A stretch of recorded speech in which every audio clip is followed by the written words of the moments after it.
Well, just a wild travel weekend, a good result for San Diego State men's basketball. But Mark, always appreciate your time. Mark Zeigler, of course, covers the beat for San Diego State men's basketball. And you've covered Olympics and you've covered the Aztecs for over a decade, and you've made a career out of this.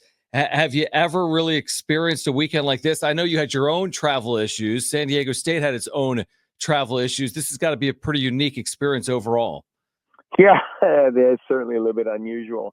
And you know what's funny is, I mean, being in the Mountain West, you'd expect in the last 10 years to have had some complete nightmare, snowstorm, blizzard, whiteout, stranded on the side of the road, or slept in an airport, and really haven't. Been really, really lucky. I'm just waiting for the year that it happens.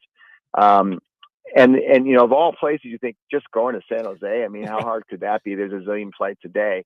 But one thing led to another, and next thing you know, they're looking at this thing going, are we going to even get there?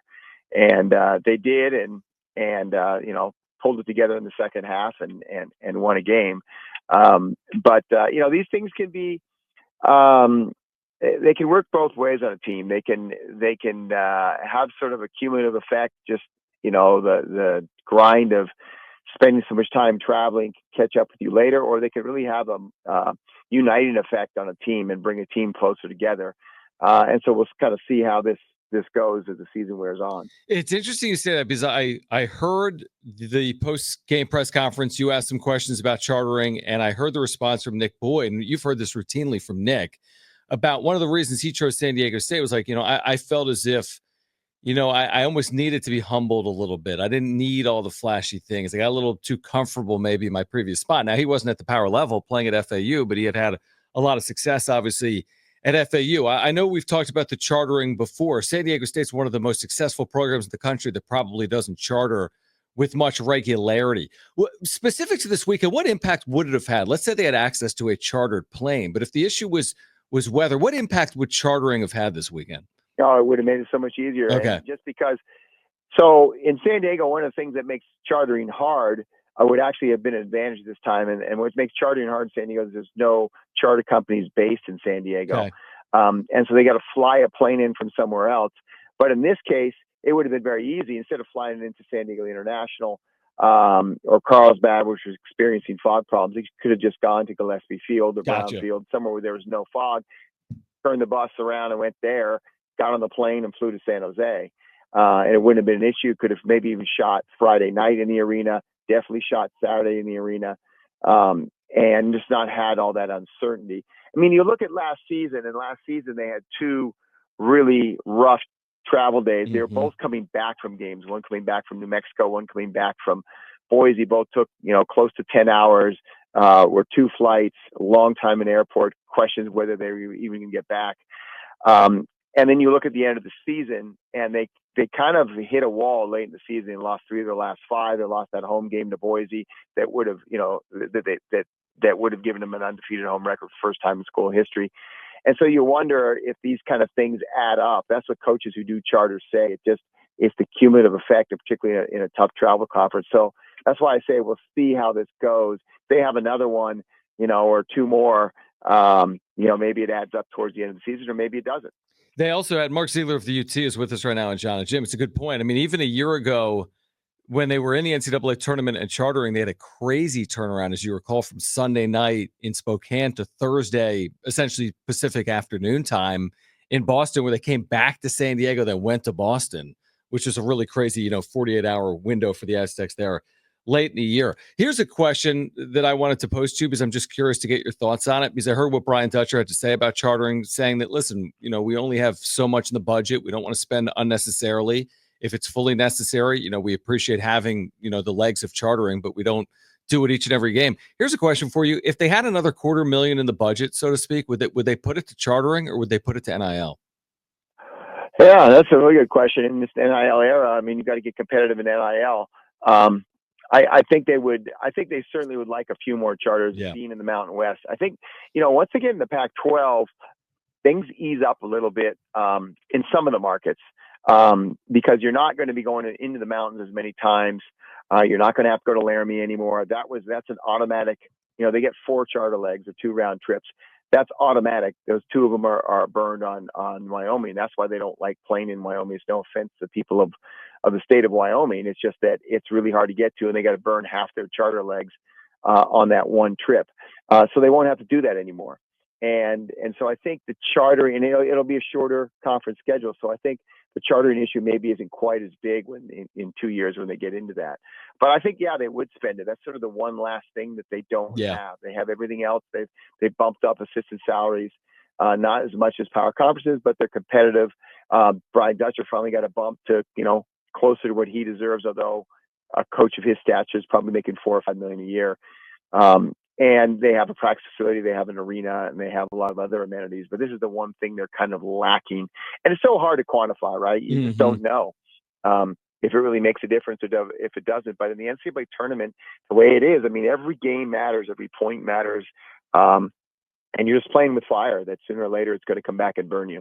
Mark Zeigler from the UT with us right now on Jon and Jim. So from the San Diego State, program perspective, they couldn't ask for more than this, right? I mean, heading into the season, we always knew there was going to be potentially a high ceiling because of their youth, and we wanted to see what would happen as the season progressed. There's a lot of talent here. Maybe you could have argued there was a lower floor as well heading into the year, but they couldn't ask to be in a better spot, could they? No, I don't think so. I mean, really, 8-2. The two losses are top 15 type teams. They have one for sure marquee win, and we'll see how Creighton does. Yeah. Creighton's kind of flailing around right now. I don't think they're an NCAA tournament team as we speak. But the UCSD win is looking a lot better than a lot of people projected. We'll see if Cal can turn things around. They have a lot of talent, but they haven't been able to win as much maybe as some expected.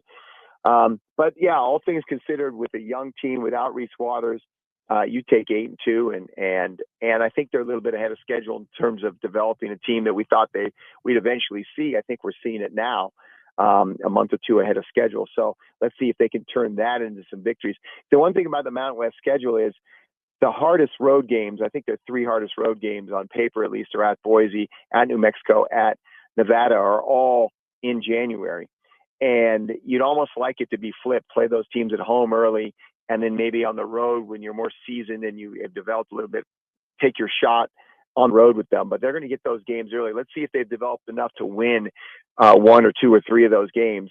If they can get a couple of those games, they really could be off and running and have a strong second half and really be a contender for the Mountain West and maybe even run away with it. But that's going to be the big question. The next question for me is what happens at Boise on January 4th? What happens at New Mexico on January 11th, and then what happens a couple weeks later at Nevada? Yeah, it's well said. Mark Zeigler from the UT with us right now on Jon and Jim. Now, you reported on Reese Waters. He's been in the boot since prior to the season. Again, the team overall is 8-2, but we know Reese Waters was their only preseason all-conference selection, and he was a huge piece of the puzzle, specifically in the first half last year for Brian Dutcher. You wrote on this before our listeners. What do you expect? What happens next with Reese Waters? Would you expect him to be on the floor this season for San Diego State or not? I'm starting to think no, but you just don't know. If you just pull back and look at it and say, okay, his next scan's going to come, middle of January, and then you're going to need at least 3 weeks, I would think, maybe even 4, to really get into sort of game fitness. You're looking at early February, middle of February before he's really on the floor. There's a month left in the season. It just doesn't make a lot of sense, right? But then you look and you see him. He's going on every road trip. He was there again this weekend. I mean, he could have been home with his family. They get a very short break for Christmas. I mean, but he wants to be with the team. And part of that tells me that maybe he's thinking that, let's just give this thing a go. We're having a good season. Maybe I can add to it. And so maybe he just doesn't know. And if Brian Dutch has kind of tried to tell him and try to get him in the mindset of it, let's wait until you get cleared.